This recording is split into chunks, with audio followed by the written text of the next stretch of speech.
Good evening, ladies and gentlemen. You mind if I record this? I'm really not comfortable with that, man.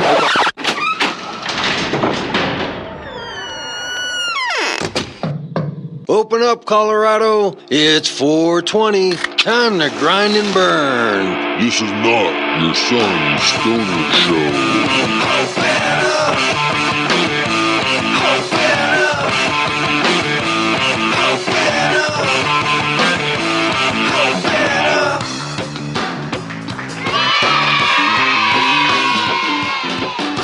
Welcome to the Cannabis Community Project. This is Brainstorm, once again bringing you your weekly podcast from the CCP studios high up in Denver, Colorado. Here exploring the business side of the newly emerging Colorado economy, focusing on the business, the patient, the user, to the retailer, to even the geek in the garage creating that next innovation in cannabis. This is the first media platform to help fellow cannapreneurs build sustainable businesses while living the lifestyle. Dairy Berry's recording studio, located in Arvada, Colorado, is your local recording studio with affordable rates. Mark is well experienced and will make your show, music, or any audio you have sound great. He makes our show come across the internet loud and clear every week, and he can do the same for your project or band. Take a look at Dairy Berry's recording studio or call Mark at 303-456-8216.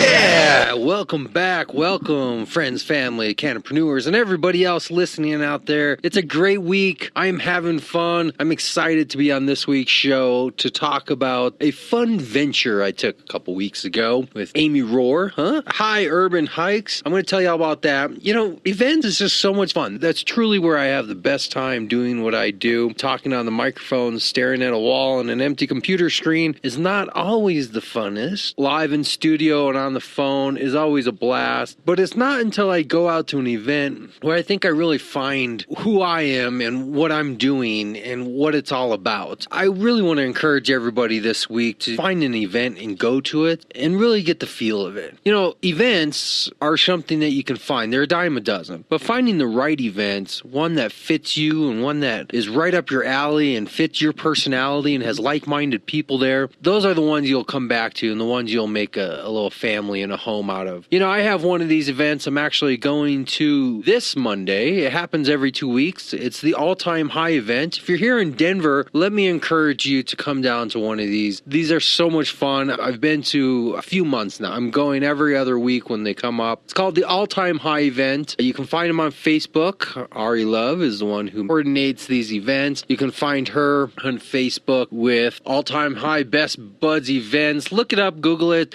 You got to be registered on the list, but when you come down, it's a smoking event so you can consume. There's always dab hits set up, people passing around pipes and joints, and then you walk away with a little goodie bag. At the end of the night, she always gives out a goodie bag that has all the proper swag in it. Weed Wipes is always a sponsor, giving away his product for cleaning pipes. This is also where I got my Flick Wick, which is the hemp lighter, the little thing that you press and the little wick comes up, the hemp wick. It's also where I got my Buddy Bong. So speaking of networking and events, let me just sidetrack for a second. I went into an event and I got as a free gift this Buddy Bong, which is a little thing that holds your lighter and it has like a keychain type apparatus and it pulls up away from an elastic cord with your lighter and you wrap it around your pipe or your bong and it makes sure nobody walks off. The guy sponsored the event doesn't live here, just setting his products out. I love the product. I sent him an email, said, hey, I got your product. I've been using it for a week. It looks great. Let's do a show. Sure enough, we did a show. And you heard that one. You can hear it. It's a few weeks back. Just go back and look for it. The one with the Buddy Bong,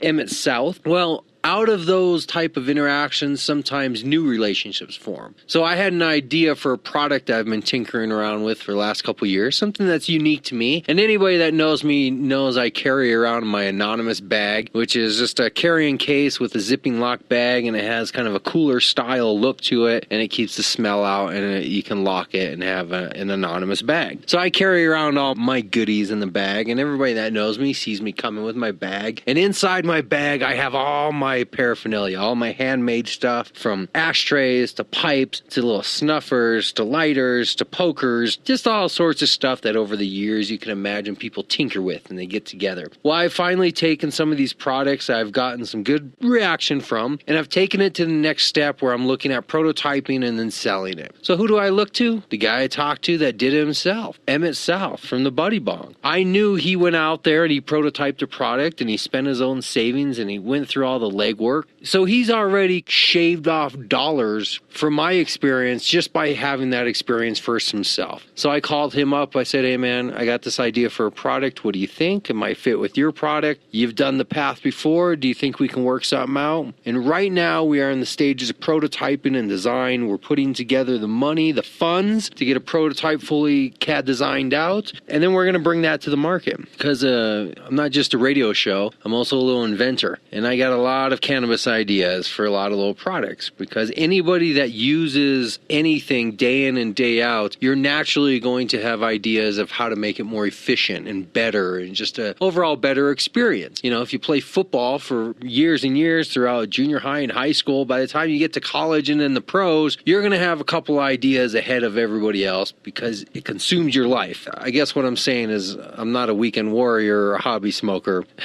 This is my life in a not so stoner way. This is how it works. And the only way this happens is by going out and physically meeting people, putting together ideas, talking to people about ideas, not just social media posting ideas, having people like and do all that online stuff. But when you stand in front of somebody who's an owner of a store or a place and you pitch them an idea and they say, I like it, and they want to put together a deal, well, there's a connection and a fluency of how that type of transaction happens that you would just never get online in a virtual sense. So let me encourage you. Find an event this week. Go to it. Meet somebody. Make a friend.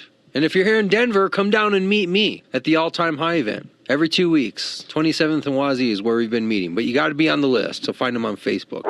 So, what do we got lined up for today's show? We got a few things. It's legal stuff. We got David Law giving us a fun fact about hemp from Finland. Just a couple minutes there. David Law, a very intelligent, very studious person, very academically on a higher level than I would say probably anybody I've ever met in my life. He has a lot of education, a lot of experience, and when the guy starts to talk, there's information that just comes out that is so overwhelming. All I can do is record it and then break it up and give it to you in little 2-minute segments. So that's what I'm calling Fun Facts with David Law. And this week he talks about a new strain from Finland of hemp. We'll hear that. And then we're also going to slide into another legal segment. Now, I've had this guy indirectly on the show before. I've used one of his segments before. Podcasters stick together, right? So I listen to a lot of podcasts, and I have a few that I listen to, and some of them are legal podcasts because I'm kind of into that kind of stuff, you know? Some of my best friends are going to be lawyers, and I'm really into the idea of having lawyers on your side. In the last couple of years, I've gone through a number of different legal situations where I've had to sue people, I've had to defend myself, and I've had to just navigate civic activities. And I gotta tell you, if I were doing it without a lawyer, I would not be doing it.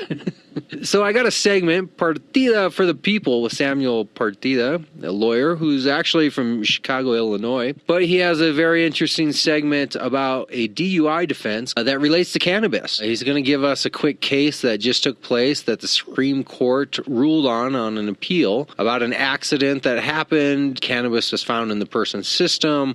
They were basically charged. The person appealed based on a different type of defense. This is interesting because this type of details and ins and outs of legal framework is really what makes, I guess, this whole system work, right? And people like Samuel Partida out there who are working for the criminals, since he's a criminal defense attorney, will assume that everybody's innocent until proven guilty, but he's out there working for those who have been accused of being criminals. But he comes up with some very good podcasts and segments. So I want to share that with you and let you listen in because it's very relevant. And then we're going to slide right into into Amy Rohr. Huh? High Urban Hikes. I spent, 3 hours, 4 hours, feels like maybe 5 or 6 hours, touring the entire metro area of Denver, downtown Denver, with Amy and her small group of people who are looking to take a hike and explore Denver in a different way, more of an elevated way. Since we are a mile up, we made sure to get high, and we walked around Denver as we had our wonderful host, Amy, give us the ins and outs about locations, monuments,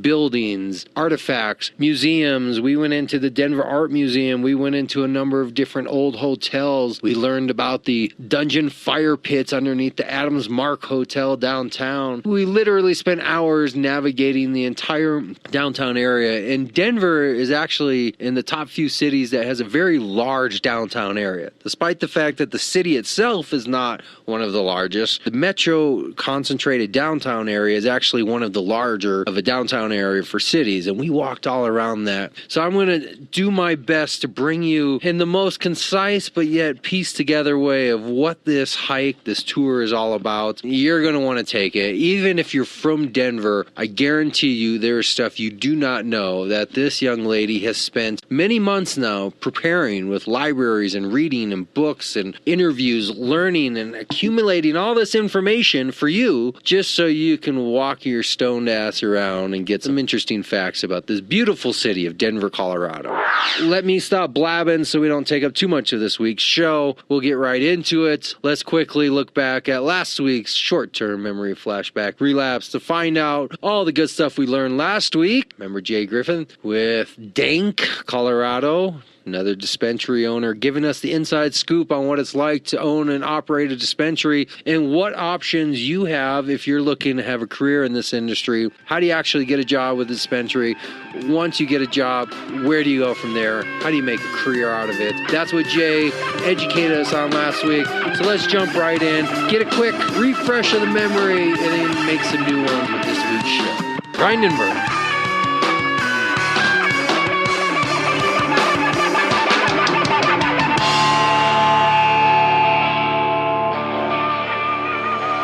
All right, my name is Jay Griffin. Welcome to Dank, Colorado. We are keeping kind. So we're located in Park Hill, Colorado. Well, we're about 6,000 square feet with a total plant count in the neighborhood of 1,200 plants. I'm an owner member of Dank. Started here about 4 years ago. Dank started 6 years ago. It's an LLC. We have 4 member partners that share ownership of Dank, as well as a number of other businesses that we're able to start up during this progress and during this movement across the nation.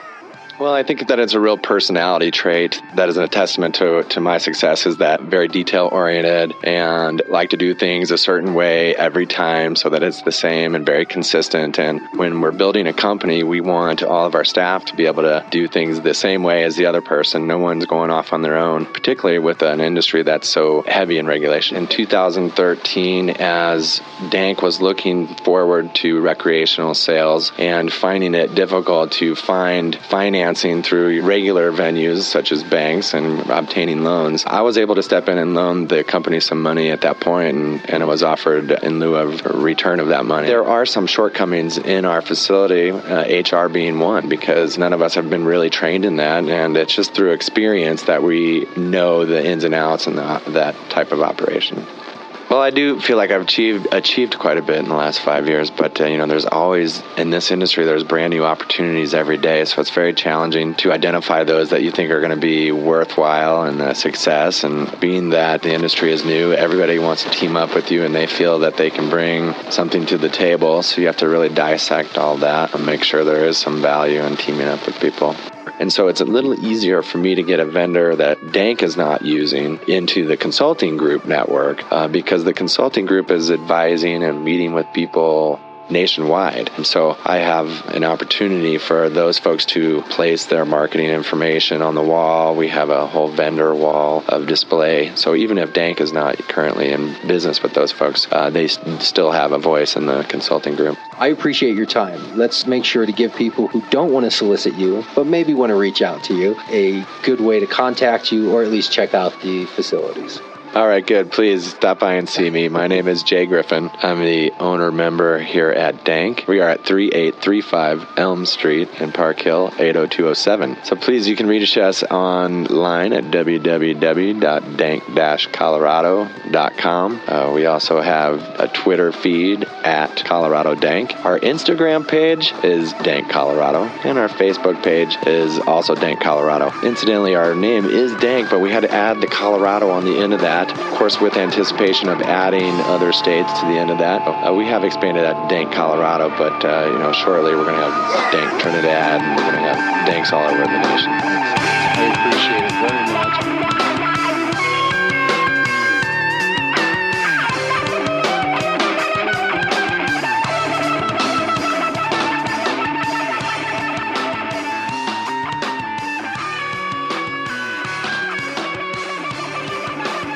Hey, if you have an idea or some thoughts about business, or maybe you have a business you would like to promote on the show, contact me, brainstorm at cannabiscommunityproject.com.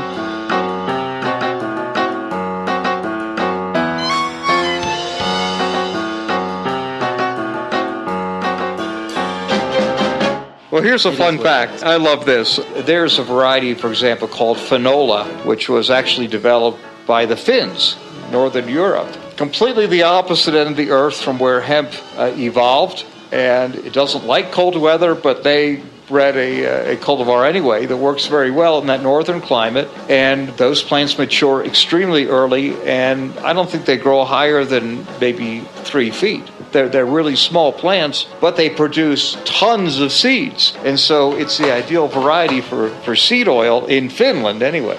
So, yes, another excellent source of information is me. My name is David Bush. My law firm is David Law, DAVIDLAW, davidlawcolorado.com. Very good. Well, as always, I appreciate your time, and we'll have to check in again. We'll do another little update. My pleasure. We'll speak to you again. Yeah.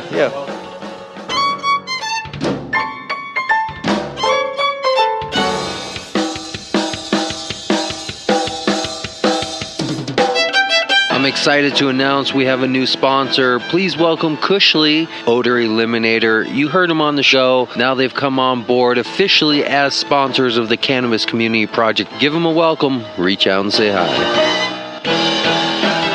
Yeah, the 6 degrees of Cushly. It's amazing. This is what happens when you call the cops. Say what? You get your rights violated or you all get shot. Pow. 911, what's your emergency? We got a baby in the living room. There's a homeless guy camping. He's got rolled through a stop sign. We got a black man knocking on a white woman's door. Look, this is what happens when you call the cops. You all get shot. Bang.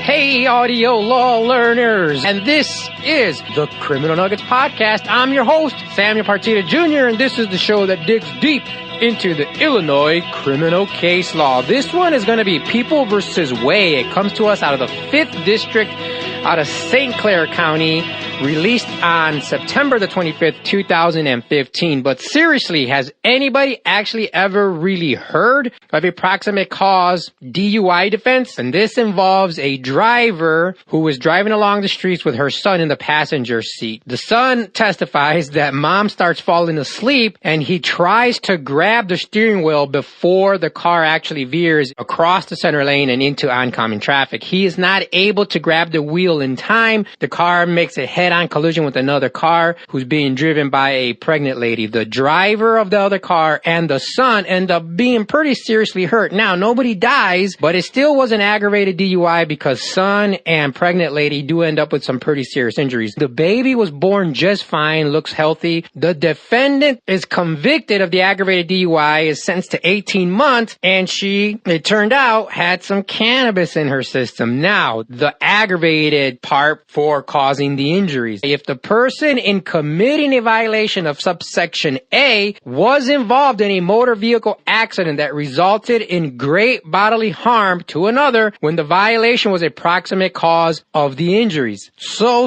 far at this point, we have a run-of-the-mill cannabis/accident DUI, right? But let me kind of try to describe in normal words without all the legalese, legal jumbo stuff. Generally, she's saying, yes, I had cannabis in my system, toked up the day before I was out on the road. And yes, I was driving the car at the time of the accident. However, I was not under the influence at the time of the accident. And furthermore, the cause of my accident was not the cannabis in my system. Actually, I have this medical condition, and it was my loss of consciousness because of this low blood pressure that actually caused me to lose control and caused the car to drift onto the other poor lady's car, causing the accident. So my low blood pressure and loss of consciousness, in fact, was the sole cause of this accident. Therefore, since the cannabis did not contribute to the accident, she's arguing that she cannot be convicted of an aggravated DUI. A normal DUI maybe is still at play here. Now, up at this point, your gut level reaction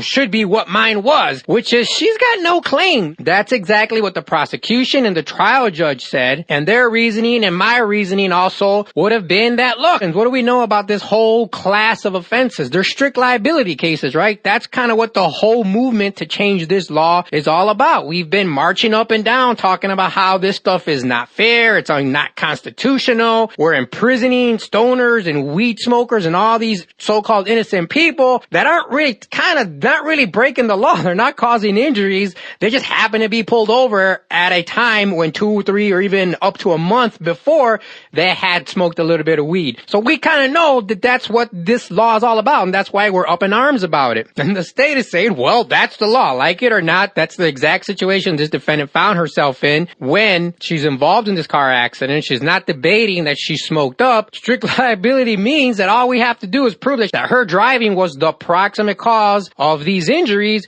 and we've done that, so she's guilty of aggravated DUI. What are we doing here? So yes, right, this case doesn't come up to appeal if the trial judge doesn't agree with all of that and does bar her from presenting her proximate cause defense. The court, in fact, held that further causal connection is not required. Why? Because the statutes establish a system that makes any driver responsible for the outcome of an accident if there is any level of drugs in the system of that driver, right? That's what we all know. That's what we all understand. We may not agree with it, but hey, that's what the law is. So this case then ultimately comes down to what we mean by proximate cause of the injuries, right? The statute uses that term. The statute uses proximate cause. And so the state is not completely just ignoring those words, proximate cause. Again, they're just saying, well, she was driving, so her driving was the proximate cause of the accident. And in fact, the defendant actually agrees with the state in saying that, I'm not saying you guys have to prove that the accident was caused by my impairment from smoking cannabis. I'm not saying that. All I'm saying is that you just can't ignore that section, that term, proximate cause, or just define it the way you want to. Proximate cause is an inherent legal term, right? The law says you have to prove that my driving was a proximate cause of the accident. So if we look at the actual meaning of proximate cause, you'll notice that there is an element of foreseeability involved here. Now, this is all it's law school stuff, right? This is the stuff that us criminal guys went into criminal law to actually avoid. But this is one of those areas where the civil rules in the civil arena is definitely crossing over to what we're doing in a criminal courtroom. What the defendant is saying here is that we have to apply the legal definition of proximate cause, including that foreseeability section. Coincidentally, defendant points out that the Supreme Court of Illinois has repeatedly held that the analogies between civil and criminal cases, whether us criminal guys like it or not, in which individuals are injured or killed are so close that the principle of proximate cause applies to both classes of cases. In other words, even the Illinois Supreme Court is saying that you have to apply the definition of proximate cause in the civil context, you've got to apply that same arena in a criminal context. No doubt this aggravated DUI was defined with that term, so we have to apply that legal definition. If we do that, the reviewing court said that the defendant should have been allowed to present her proximate cause evidence that an unforeseeable sudden illness rather than her driving was in fact the sole and proximate cause of the accident.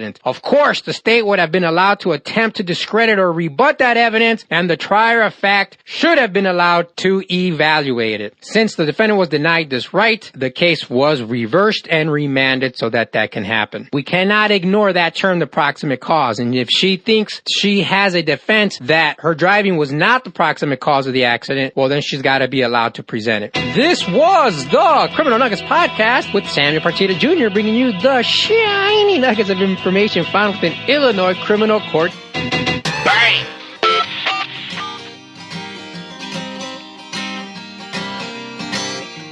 How many moons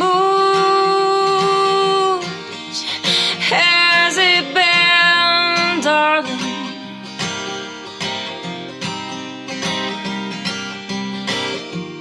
How many months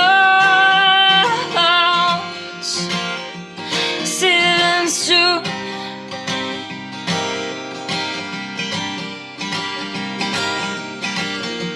And how many lonesome wanderers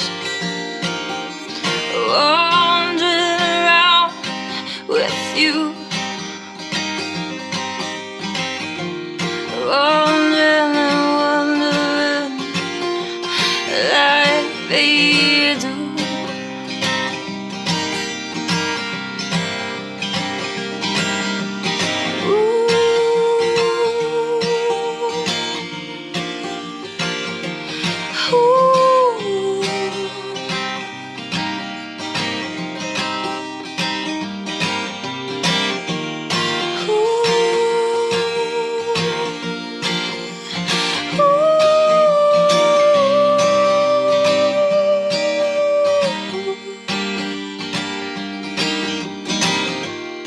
How many nights so cold and numb?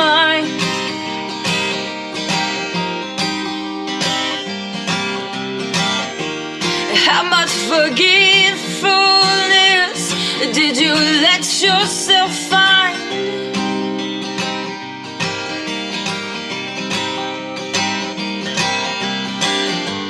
Into your skin,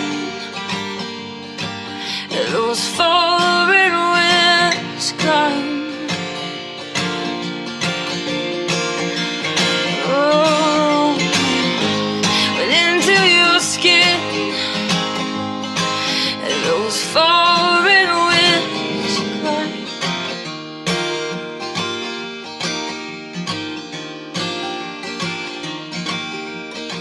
The first thing that I would like to do is just have everybody say their name, and if you would like to talk about one of your favorite strains of cannabis or your favorite types of ways to use it.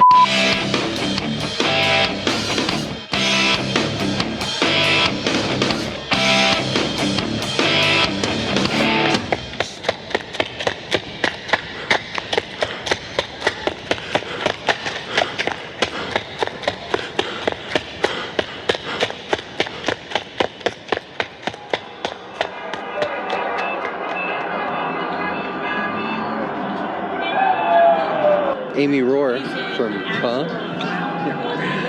High Urban Hikes. Yeah. Standing on the top of Museum of Contemporary Art. Museum of Contemporary Art. Delganian 15th. What's the outcome for today? What do you think? Was it a successful hike? I thought it was good. You know, we end up at the MCA because the namesake of the tour, the Toxic Schizophrenia Twilight Tour, is the sculpture that's below. So I love that. So that's the first thing you see when you walk in here. And then we're coming up here and seeing the Highlands, a Pepsi Center, and Transportation Hub, and introducing our friends from Canada, how we are handling cannabis here in Colorado. And anytime that I can have a real authentic talk with somebody about what cannabis has done for my life, I'll do it for free, but it's great if they want to pay me too. And how often are you doing these? I'm just doing them about twice a week now. Sometimes I'm doing one a week. Oh, okay. So, yeah. So twice a week. I offer a Friday, Saturday, and Sunday tour right now. Starting at 4:20. One starts at 4:20, the one today, and then the other one starts a little bit earlier because some of the places we want to see close at 6, so we need to get moving. Now, is it the same path each No, time? the other one is my vertical time tour is in Curtis Park because we look at the old buildings. We talk about how Denver originally was, and then we look at some very new art and what new to things are happening over in that area. My Potus Patriotic is the center of downtown. What you would call your standard tour without the standard script. And we have definitely hit downtown. We started all the way at the Denver Art Museum area. 13th and Broadway, right? We've come all the way down very close to Union Station. We're way past Wazee. And for those of you from the local Denver area, kind of understand the geography here. And then we're going to circle back up and end up more or less where we started.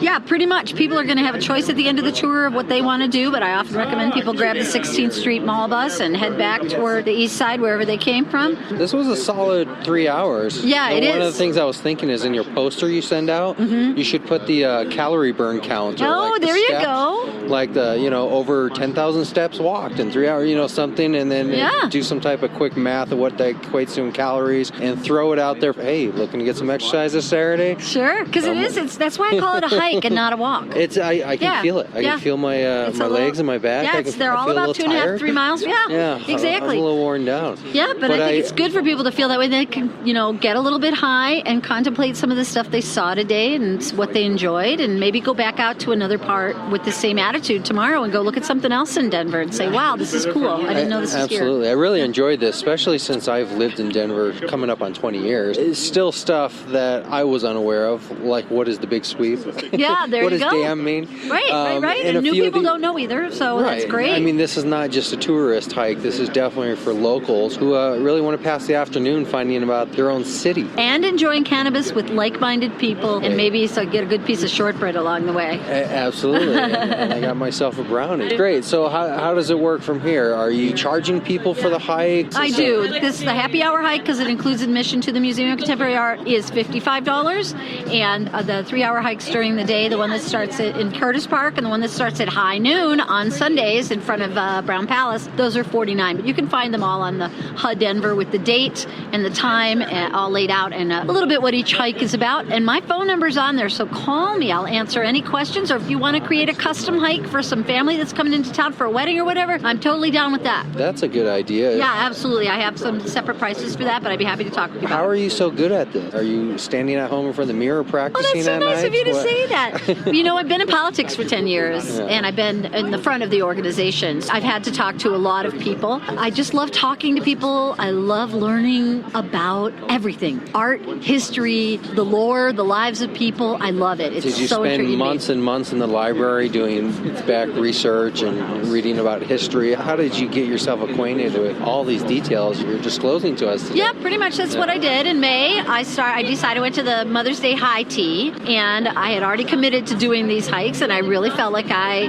would just start walking them myself and see what I ran into, go home and research it. My first hike would have been 6 miles. I did a beta test, and we stopped after 2.5. On your website, do you have like a maps type I don't, because I out? don't really want people to anticipate in that way. I really want them to come along and trust me and participate in the process. I do show a map at the beginning so they know where north, south, east, and west is in case they get lost or in case they want to take off or they have to take off for some reason and they get oriented. So I do that. I wonder if there's an app where there you go. You could do your hike and then post wherever you went, because every time it would be something slightly different. Right. So after the hike is over, you're able to download your actual path of where you went, send it to your guests these are the places we stopped, this is where you went.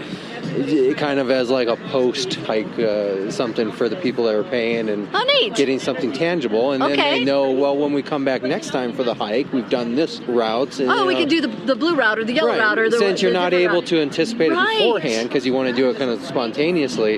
There's still some type of outline, so people that go back home to New Jersey can pull out a map and say, this That's is a great actually idea. what we learned, and we remember this story, remember this story. That also might help start to build those sponsors of businesses businesses, the restaurants and the bars that you're frequently, if they know they're existing in some type of tangible form somewhere, they might be more apt to give discounts, pay for some type of sponsorship. But building a collaborative team. Yeah, especially if they know you're not just bringing people by and then they're leaving, but they're ending up on a permanent something somewhere, a brochure or a map or something. Right. They might think of it more like advertising or sponsorship. Okay, great idea. Great idea. This has been a great idea. I hope you're able to make this successful. This Thanks. Is really, I appreciate you taking the time. I know you have a busy life. I recommend everybody come and check it out. All right. Why don't you give them your website one more time? It's huhdenver.com, or you can type in High Urban Hikes or High Urban Hiking. They'll all go to the same place. Visit Colorado MJ, and it will all go to the same place. I own every huhdenver.com, huhdenver.com.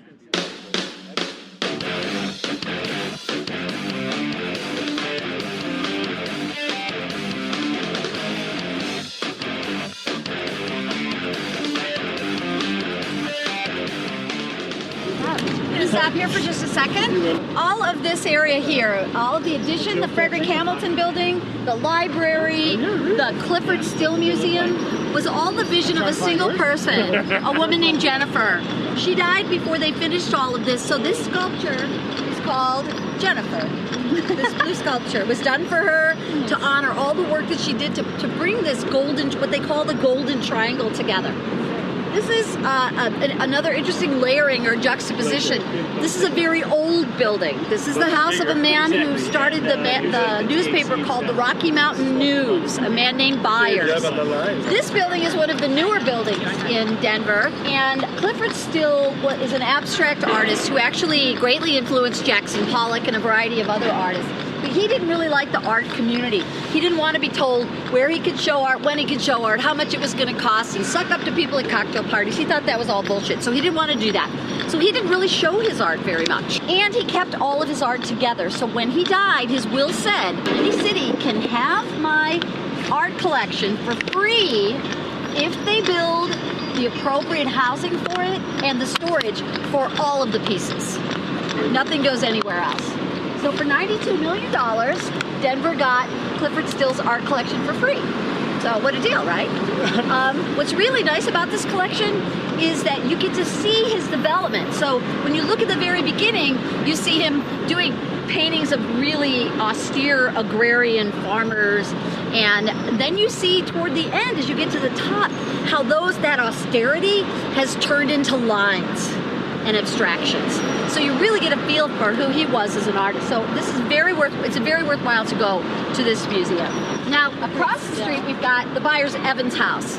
And the man who started the Rocky Mountain News was what I would call one of Denver's finest boosters. He told so many hyperboles about how great it was to be in Denver that people would call it affectionately the Rocky Mountain Liar instead of the Rocky Mountain News. But one of the things that I love about Denver is that there's a lot of boosterism. People like it here, they like it a lot. And they tell people that they like it. And they act like they like it. That's my favorite piece. They enjoy living here. And so we'll talk a little bit about different movements in Denver history and how boosterism, or maybe lying just a little bit, brought people here and kept them here.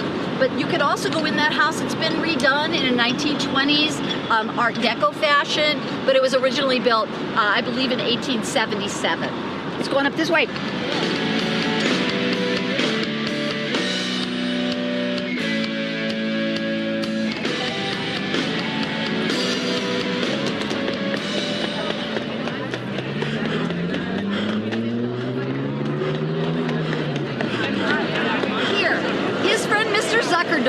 Wanted to have basically a Rockefeller Center of Colorado. So there was an ice skating rink, and there was this warming house that was in this weird shade, but they tore it down, as you can see. But when they redid this area in 1980, they had him design this entire 16th Street Mall, including the lighting, including the bricks.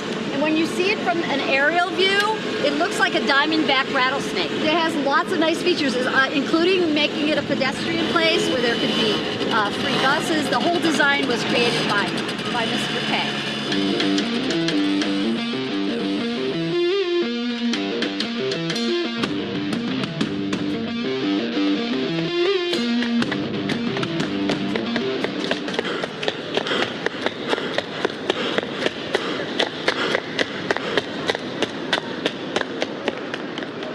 Capitol from here.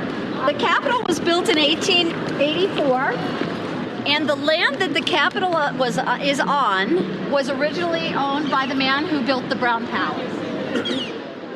Okay, guys, we're going to walk this way. What I'd like you to do is try and find another person. You don't have to do it this time because this is a short walk, but when we walk longer distances, find another person with the same colored dots and just get to know them a little bit. Say hi. Green? Talk with them just a little bit. Green. This Hi, is the Emily. second. So what's your involvement in cannabis? I'm really Who just are a you? consumer. Yeah. Who am I? Yeah. I'm a student. Okay. And I moved here originally for a year of volunteering. With who? AmeriCorps. And stayed on because I love it. Nice. Yeah. So what part of the country were you coming from? Midwest. Okay. From St. Louis. St. Louis. Yeah. And they recruited you out to Denver to do some volunteering. Yeah. You got high and you never left. Yeah, pretty much. Well, I didn't get high for the first couple of months. And then started up again. Cool. Yeah. So how many of these tours have you done? This is my second. Your second? Yeah. And are you learning something new every time? Yes. So far, yeah. Absolutely. Is this a great tour for people coming from out of town to get a good 2-hour info of Denver? Definitely, definitely. I think you get a good feel of the city and you learn a lot about its history and also about what's happening currently with marijuana and how it fits into life here. What is life like in St. Louis with marijuana? It's illegal, totally and completely. Yeah? Yeah. Strictly enforced type illegal? You know, I haven't really played with it too much in St. Louis, so I'm not entirely sure. Are you going back? For any significant amount of time, probably not. Could you live somewhere else now that didn't have a legal cannabis system in place? I could because, you know, I have before, but I don't necessarily want to. I could make it work if I really had to, but There's no way that you can talk about the history of Denver without talking about the Native American people who lived on this land.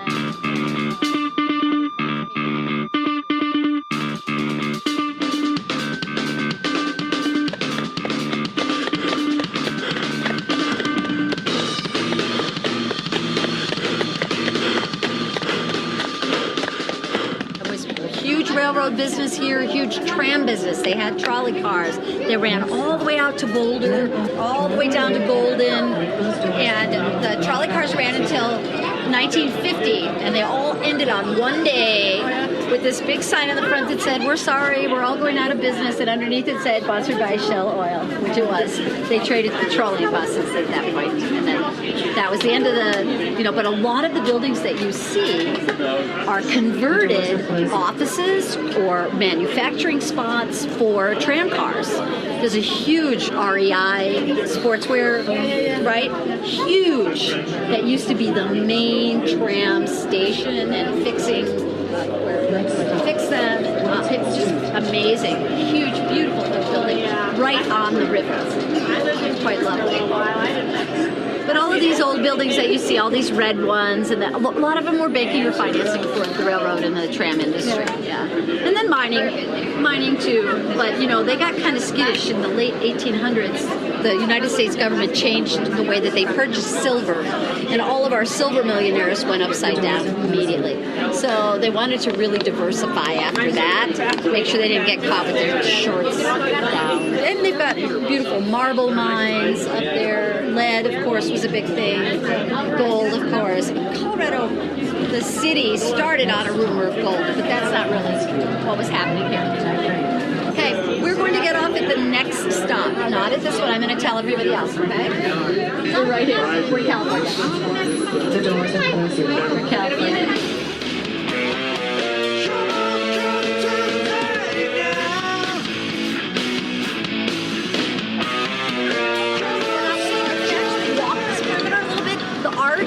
The public art in this town has more financial value than the public land in Denver City and County proper.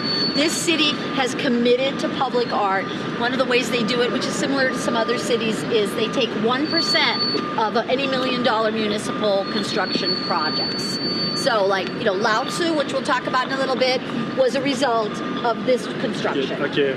Was part of the public art budget, exactly. And there were several pieces since this was such a huge construction project. But let's, this second piece here was built later, and it's the first American architectural commission of Daniel Libeskind, who's done some stuff in Chicago as well. There are no perpendicular walls in this entire building, which is a challenge for art installations. It's an interesting challenge, but there's not one single 90-degree wall in this entire building. They have magnificent collections, and I really think it's worthwhile to come back. Lots of nice art outside too.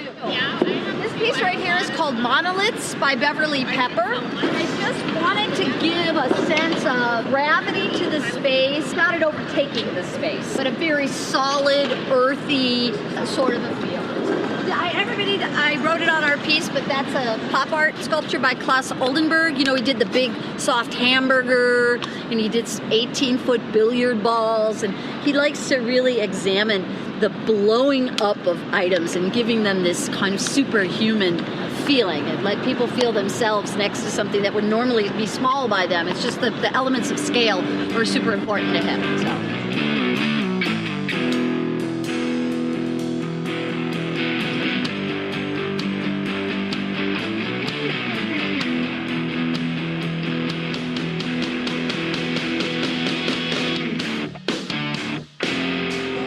Theater houses had a lot more hotels. People would come in from everywhere, see a couple of nights of theater. But there's always theater on 16th Street Mall. Always. There's always somebody doing something you've never seen before, I swear. This tower right here was the original big department store here, part of it. And it's designed after the Campanile in St. Mark's in Venice. And it was the tallest structure between St. Louis and San Francisco until the late 30s. So it was a big deal. The Daniel Fisher Tower, and May bought Daniel and Fisher, and then it became made at the department store. We're going in this direction in front of the Federal Reserve.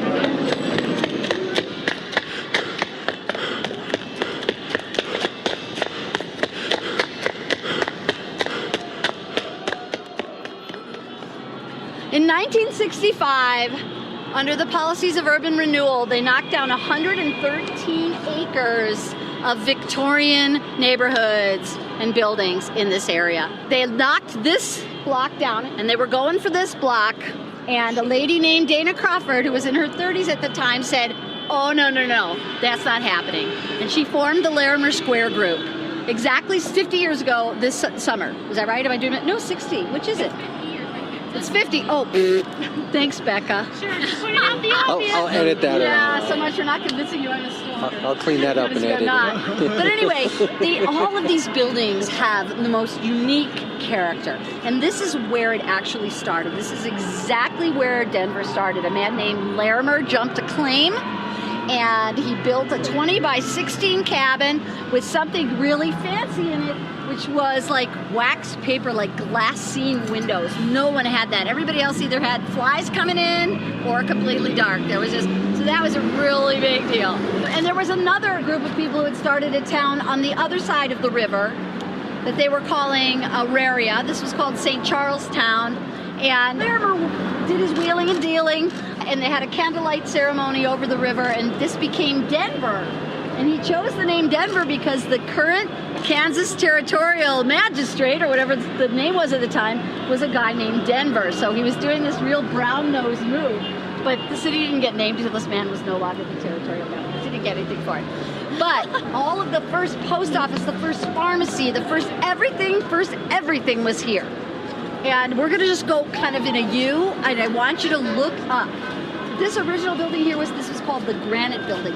This is probably the most ornate building on the block in terms of changing styles and also having the aluminum at the top. A lot of houses, they have mansard roofs that would have that kind of aluminum decoration, but it would get lost and they wouldn't redo it. And so it's kind of special that they've got that up there. We're gonna go straight down the street and into the Museum of Contemporary Art down there. Ready? Any questions? Anything?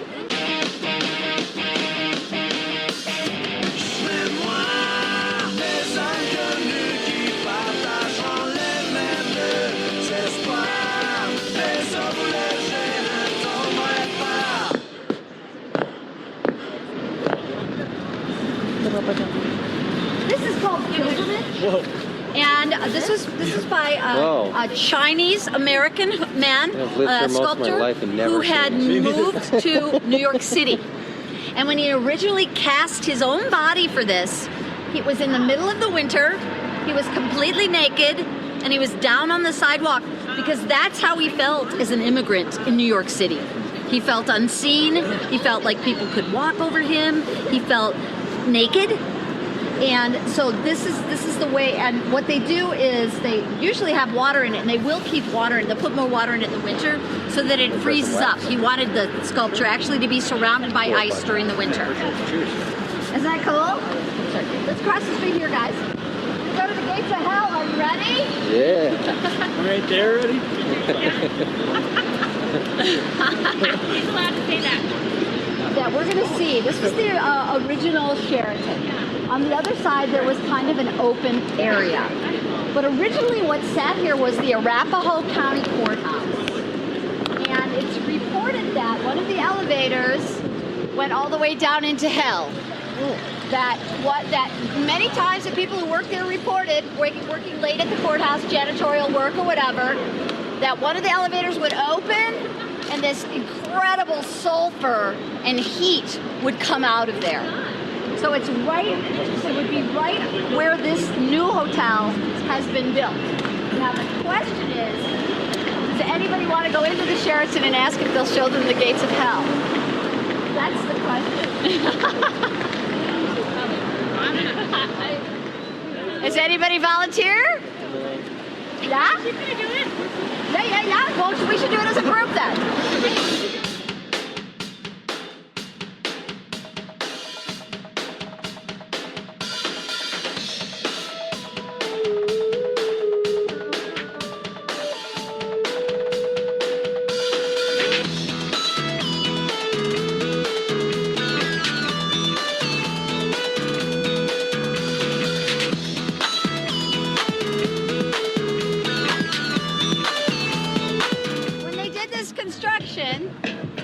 They got $2 million.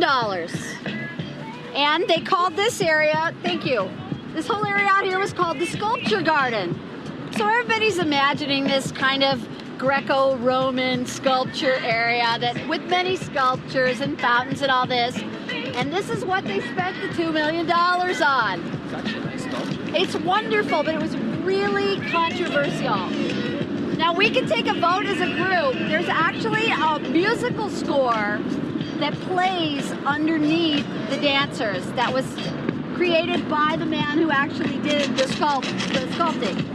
Now, if we're heading in that direction, and I don't know about the skies, we do not need to walk all the way over there. Originally, I was saying if you have your food, you can sit there. What do we want? Who wants to walk over and hear the musical score? We're going to just do it democratically. What's the other option? I think keep going continue on the tour. Okay. Yeah. I go continue. Yeah. All right. Are we okay with that? Everybody has an opinion, right? Okay. Everybody else is Yeah, I'm with you. We're going to keep going, but I just want you to see this.